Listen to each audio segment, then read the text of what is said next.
Good afternoon. My name is Márton Gyöngyösi, Director for Political Relations with the European Christian Political Party. We are in the European Parliament during the plenary session, and my guest is Bert-Jan Ruissen from the Netherlands, member of the European Parliament and also member of the European Christian Political Party.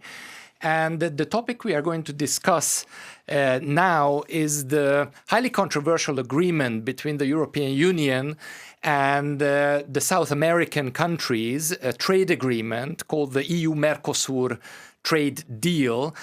In January, the European Parliament asked for a comprehensive legal review from the Court of Justice of the European Union to see if the EU-Mercosur agreement, partnership agreement, is in line with the European treaties. How problematic do you think it is that while there is a legal review by the European Court of Justice pending, the provisional application of the agreement steps into force on the 1st of May? It's problematic for an outsider, but also for insiders it's also problematic. From a legal point of view, yes, the European Commission has a legal base to go for the option of a provisional application. But on the other hand, indeed, as you explained, there's a clear position now from the European Parliament.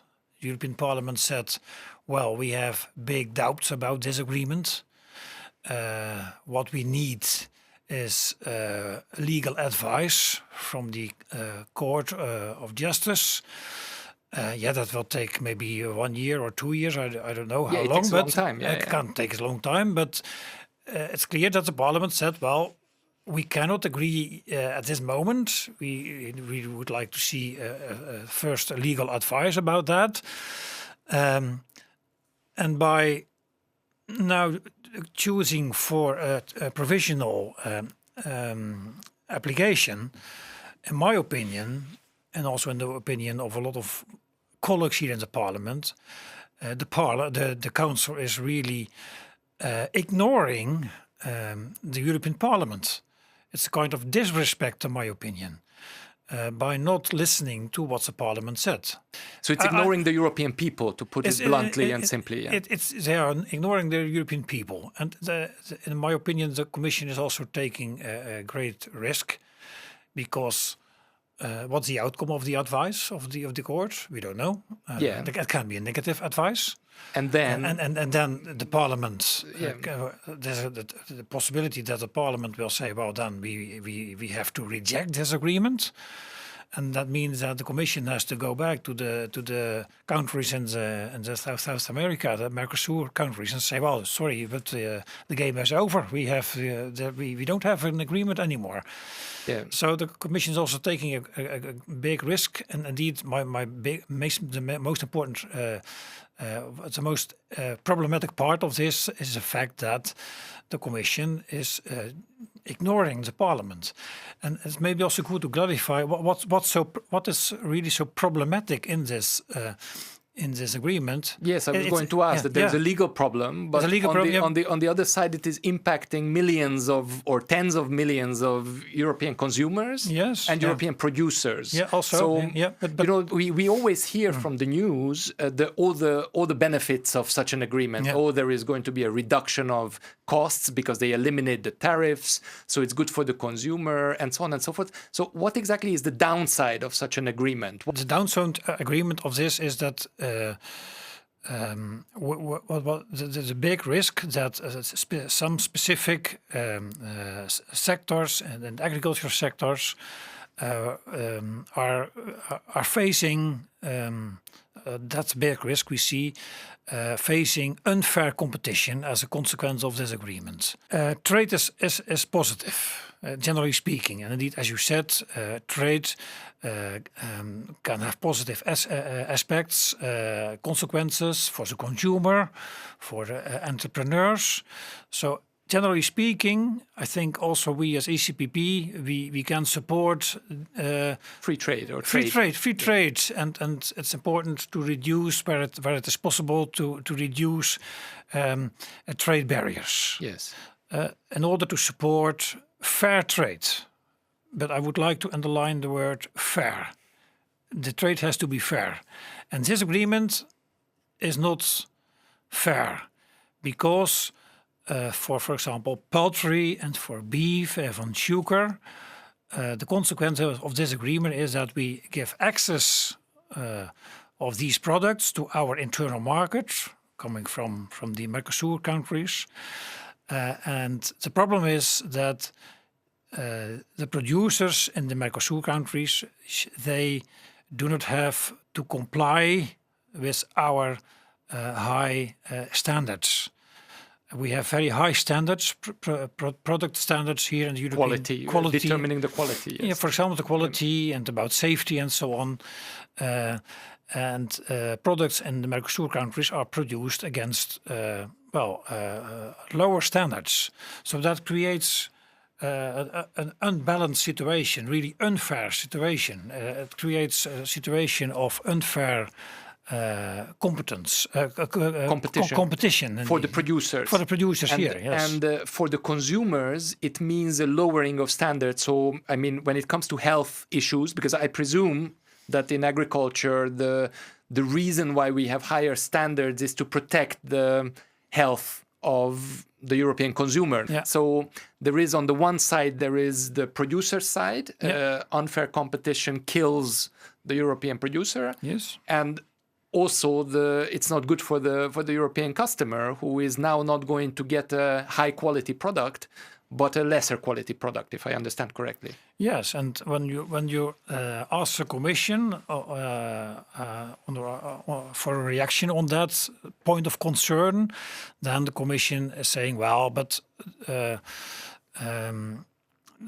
we don't see the problem because we will control, we will organize sufficient controls at our borders in order to check whether the products are safe enough and are respecting the standards and the norms. But it's impossible to check every product. That's really impossible, and it is indeed a real concern. Recently, the Commission saw that in products, beef from Brazil, Latin America, yeah. From Latin America, they found high levels of antibiotics, and that's a big risk for the health of our consumers, the health of our consumers indeed. So as a consequence, the EU decided, well, as long as the EU is not respecting, as long as Brazil is not respecting the rules of the EU in relation to antibiotics, as long as Brazil is not respecting that, then we have to suspend the trade in beef. Indeed, with Brazil or with all the Mercosur countries, or only, under the agreement. Until now, only for Brazil, because they found the high level of antibiotics in beef coming from Brazil. And according to the findings, the other Mercosur countries, are still, let's say, on the positive list. That means that for these countries, the trade is still possible.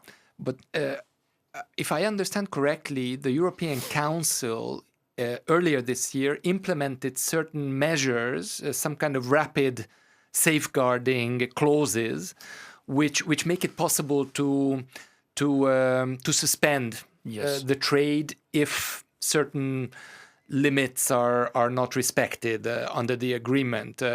What I want to ask is, what was the reason why you, as a lawmaker, you oppose the agreement if there is such a safeguard or such a clause? Is that not sufficient, or is that not enough to protect the European producers and the European consumers? For me, this safeguard clause is not sufficient. I see this safeguard clause just as window dressing. it's a strategy of the Commission to show that the current lawmakers, well, indeed we have safeguards, so no concerns. There's no reason to have worries about the effects, because when we see negative effect on the market, we have our safeguard clause. But I'm afraid that the Commission in the future will never use that safeguard clause. It is just an option, and it is up to the DG Trade in the Commission to take the initiative and to see whether the clause has to be activated or not. And I'm afraid that in reality the Commission will never use that, because especially DG Trade is really in favor of trade, supporting trade. So it's just, in my opinion, that it's a way of trying to convince colleagues who have doubts about this agreement. I'm afraid that it will not protect us from real unfair competition for specific sectors. I think it's really also good to realize that for some sectors, Mercosur can have also positive effects. That's also a part of it. Sure, it's a give and take. Yes, it's give and take. That's also what I realize. But given the fact that for some specific sectors the situation will become so unfair, that's for me reason. That was for me reason to ask indeed at least now for legal review by the court. Well, I can assure you, when nothing will be changed, I have to vote against the Mercosur treatment. I understand. We have started off by this conversation by you stating that how important it is for a trade agreement to achieve the level playing field. Yes. Trade is good. Yeah. Trade is fantastic. We need trade. Yeah.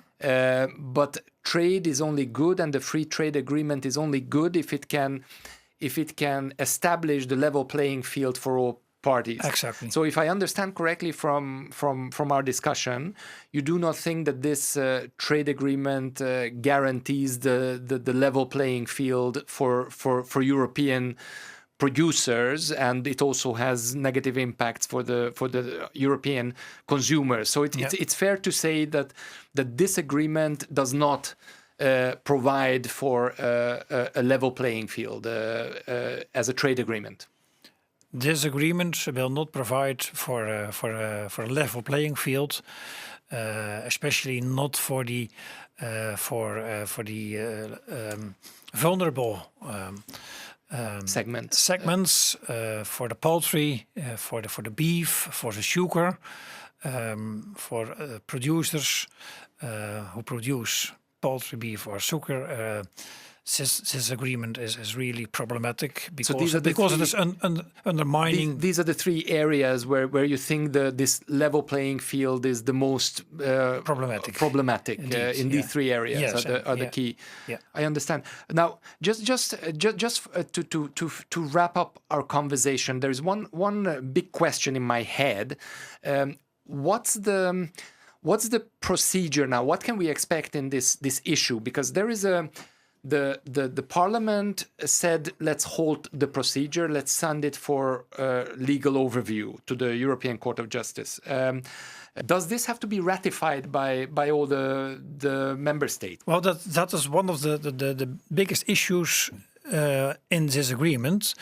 And that's one of the issues why we ask for a legal advice of the court, because the Commission is overruling or is trying to overrule the member states, because they splitted the agreement in two parts, in the political part and in the trade part. And for the trade part, the Commission said, well, that is an EU only agreement. So that means, in the opinion of the Commission, an agreement in the Council is sufficient, and the support of the member state of the European Parliament, but ratification by the individual member states is not necessary. Is not necessary. That's the opinion from the Commission, which is really doubtful. It's problematic. Yeah. It's really problematic. International agreements, they are usually ratified by the national parliament. Yes, and the Commission is now trying to overrule the parliament by splitting the agreement into a political and into a trade. Exactly, and that's the essential part. Also, in our request for the Court of Justice.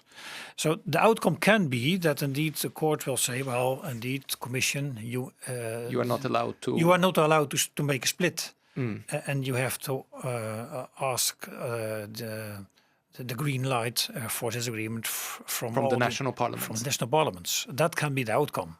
Yes. So if I understand correctly, we could have a real mess. Yes. If the parliament is ignored, the Court of Justice rules in favor of the parliament's request and says that this is incompatible with the EU treaties and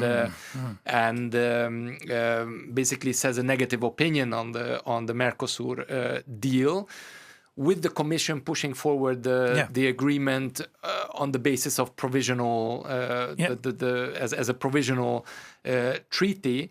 That would really, do I understand correctly that this would completely undermine the EU institutions? No, it would make the EU institutions ridiculous in the eyes of the European citizen. No. Yes, indeed, it really can end in a really big mess. On a temporary basis, indeed, the agreement is now, let's say, working. But in the end, after the advice of the court, it might have to all be reversed or put on a hold. And how can you explain that? To the citizens, to our producers, to the also international. That's in the geopolitical area. That's it doesn't make the EU look great. No, no, indeed.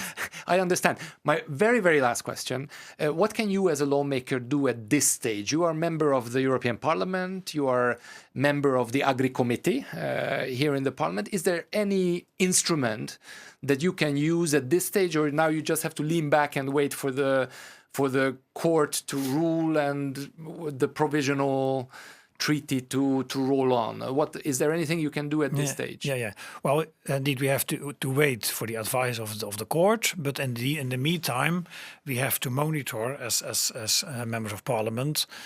We